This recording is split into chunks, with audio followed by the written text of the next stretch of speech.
तर व्हिडिओ बनवण्याचा उद्देश हाच, जे माझ्यासोबत घडलंय ते तुमच्यासोबत होऊ नये म्हणून मी एक हा व्हिडिओ तुम्हाला दाखवते, व्हिडिओ पोस्ट करते त्यासाठीच. तर हे आहे माझ्या घरातलं मंदिर, जे की तुम्ही बघू शकता.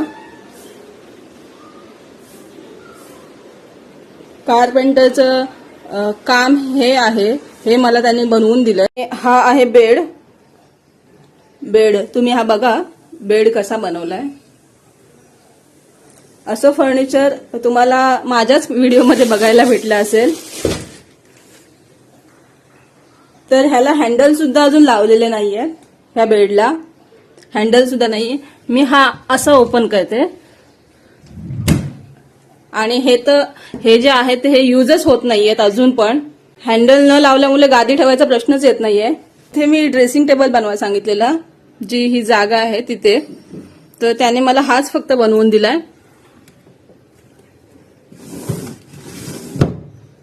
काम चांगलं आहे, फिनिशिंग चांगली आहे, पण बघा तुम्ही की काय बनवून दिलंय. वरती जो असतो आपला मिररचा बॉक्स, तो हा बघा, हा माझा इथे असा पडलाय गॅलरीमध्ये. आणि हे प्लाय आहेत जे की राहिलेत. एक डेस्क असतो आपला, ज्याच्यावरती आपण काही लिहायचं असेल तर लिहू शकतो, किंवा लॅपटॉपवरती जर माझं काही काम असेल तर ते मी ह्या डेस्कवरती बसून करू शकते. म्हणून ही त्याला लावायला सांगितलेली.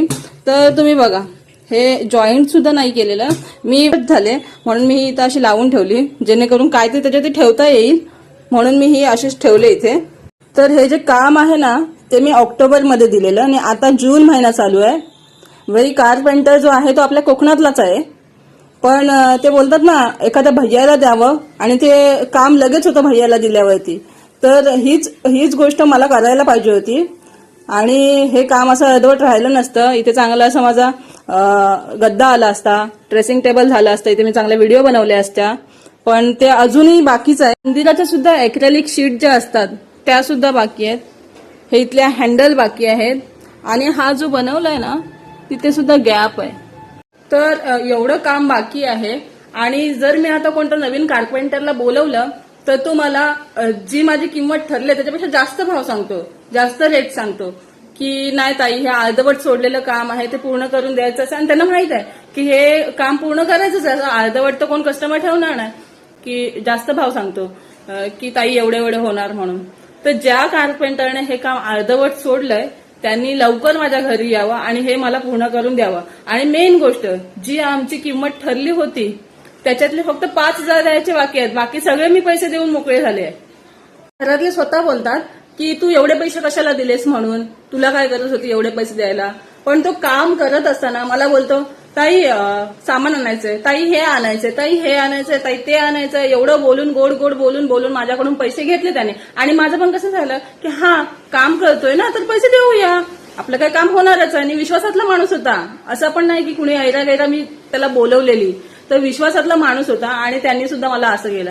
आणि हे माझ्यासोबत पहिल्यांदा नाही झालंय. हे ह्याच्या आधी मी पीओपीचं काम करताना सुद्धा एक मिराज भाई म्हणून होता, दिव्यामध्ये मी राहते, तर मिराज भाई म्हणून होता, त्याला पीओपीचं मी काम सांगितलेलं.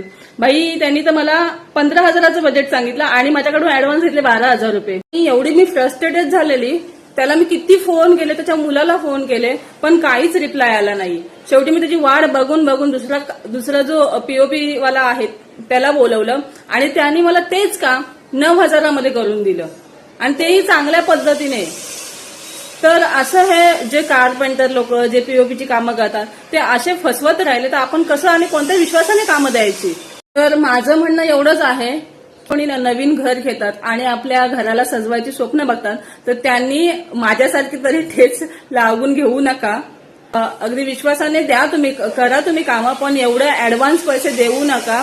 ऍडव्हान्स पैसे द्यायचे असतील तर जी तुमची ठरलेली किंमत आहे त्याच्यापेक्षा अर्ध्या किमतीपेक्षा कमी पैसे द्या आणि त्याला सांगा की प्रॉपर सगळं काम झालं ना की मी तुला पैसे देईन. तर एवढीच विनंती आहे, ज्यांना कोणाला नवीन घर घेतल्यावरती कामं करायची आहेत ती. आपण असे अडकलो जातो, पण खरंच ह्या गोष्टीने अडकल्यामुळे आपल्याला एक तर बाकीची पण कामं असतात, हेच काम नसतं, तर त्या एका कामामुळे आपली बाकीची सगळी कामं घोळून जातात. त्या एका कामामुळे बाकीच्या कामांमध्ये आपला सगळा गोंधळ होऊन जातो. आपण त्याच विचारात पडतो की आपण एवढे पैसे दिले आणि आपलं काम होत नाहीये आणि घरामध्ये सगळं अडचण पडून जाते. ती वेगळी गोष्ट. व्हिडिओ करून दाखवण्याचा उद्देश हाच की जे कोणी कारपेंटर अशी कामं करणारी माणसं असतील त्यांनी प्लीज तुमच्या कस्टमरशी जे ठरलेलं असतं काम ते व्यवस्थित करून द्या. आणि असं कस्टमरला फ्रस्ट्रेटेड तर करूच नका. मी त्या कारपेंटरच्या घरी सुद्धा जाऊन आले तर बोलतो ताई मी येतो म्हणून, ताई करतो काम, तुम्ही टेन्शन घेऊ नका. तर असं मला तो बोलतोय. त्याच्या घरातले सुद्धा बोलतात मी माझ्या मुलाला स्वतः घेऊन येतो आणि करून देतो, तुम्ही टेन्शन घेऊ नका, तुम्हीच्याच गावाकडची माणसं आहात म्हणून. तर असं त्यांनी मला कमिटमेंट केली. मी वाट बघत राहिले पण तो काय अजून आला नाही. माझा कारपेंटर कधी येईल मला माहित नाही, पण हे काम सुद्धा मला कम्प्लीट करायचंच आहे लवकर. तर बघूया कोण आता कारपेंटर नवीन भेटतोय ते. तर धन्यवाद.